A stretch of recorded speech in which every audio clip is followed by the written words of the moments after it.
In this video, I'll show you how to turn on profile views on TikTok. Ensure you subscribe and turn on the bell notification to this channel for lots of educational guides and content like this. At first, you need to be logged into your TikTok profile, right, or your TikTok account. And I'm going to show you how you can turn on profile views on TikTok. Now, if you are using your smartphone, if you want to turn on the profile views, check your upper screen on your account, right? You'll see two feet there. Click on the feet. Once you have clicked on the feet, you'll be displayed with turn on profile views, turn on now, turn on later.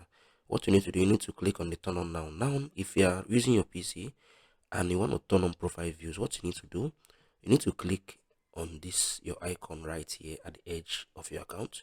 You'll see this view profile, right? Once you have clicked on this view profile, you'll be displayed with two options, either to turn on the profile views or to turn it off.